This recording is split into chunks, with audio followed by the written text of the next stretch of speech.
Tanya, thank you so much for doing this interview with me. And congratulations to Snow Queen, Nutcracker, iconic role. How does it feel being able to do this, being able to be part of such a beautiful story? And of course, it's all about the holidays. Yes, thank you very much. It really is the perfect storm. It's the most magical time of the year, and we sort of gear up in early November mentally to take on the challenge that is the Nutcracker, and it's just so special. I've actually been doing the Snow Queen since we were still in our previous theater, so it's been a long run for me.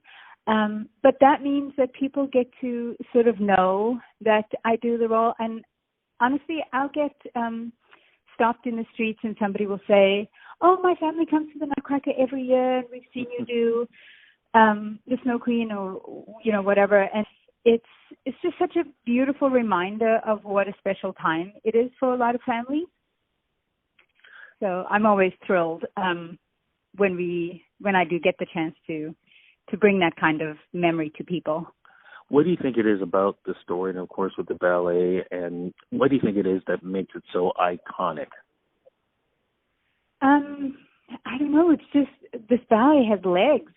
It doesn't matter. We bring it back every year, and people are as enchanted as they were in the first time they saw it.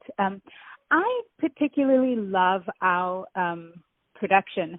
I just feel it's paced so beautifully, and in the beginning scene, the party, everyone can relate to that big Christmas party and having lots of kids there and gifts, and the kids being a bit ruckus, and the parents wanting to sort of have a little bit of adult time. It's just so relatable, that first scene, and then it goes into the battle, which is sheer and utter chaos, but choreographed chaos, which is much more my jam.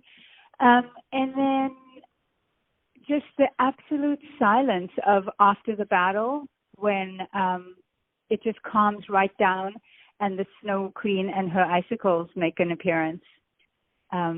It's that moment of transition from the battle scene to the snow scene that is just actual magic, in my opinion. Well, let's talk about the story itself, because, of course, there are people who have heard of the Nutcracker, but they don't know what the actual story is. What is the story about? So, as I've said, these kids they have a Christmas party, and in different versions, it's sort of slightly different, but the long and short of it is that there is one uncle who is invited, and he has an essence of magic about him, and he brings, in our version, her name is Marie, he brings her a Nutcracker.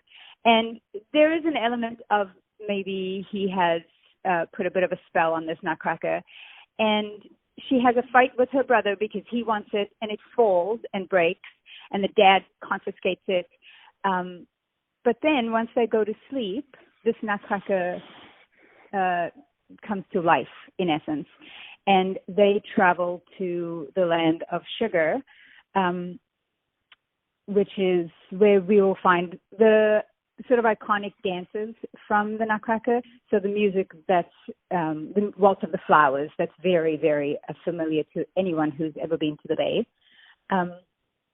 And chocolate and Arabian coffee, and then they go and find the Nutcracker. They go and find the sugar plum, which in our version lives in a golden Fabergé egg, which is such a spectacle to see. And the kids travel through this whole land, and then in the end, it was just a dream, or was it? That's the thing. You kind of mentioned a little bit about some of the special effects and some of the props that we're going to get a chance to see. But something people who go there for the first time may not even realize, there's music that they may have heard for years and not even realize it is part of this story. And there are a lot of iconic music moments that people will hear. Mm-hmm. As I mentioned, the Waltz of the Flowers is such a familiar piece.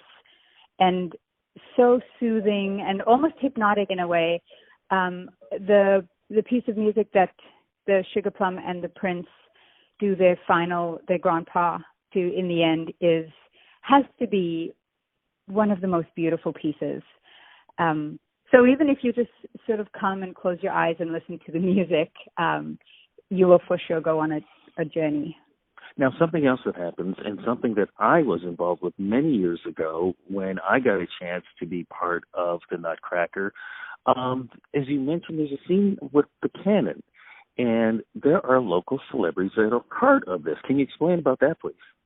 So this is a little bit of a genius choreography stint that we have that allows us, as you said, to incorporate sort of local celebrities and maybe not so local. This year, the National Ballet just announced that Kyle Lowry will be one of the Cannon Dolls. So it's just a very small vignette, but these celebrities really do get to come on stage and participate in the story, and one is sort of timid and one is sort of brave, and they have to do like a little bit of acting about whether they want to continue with the battle scene. And one year we were doing a rehearsal, and obviously because it was just a rehearsal, we did not include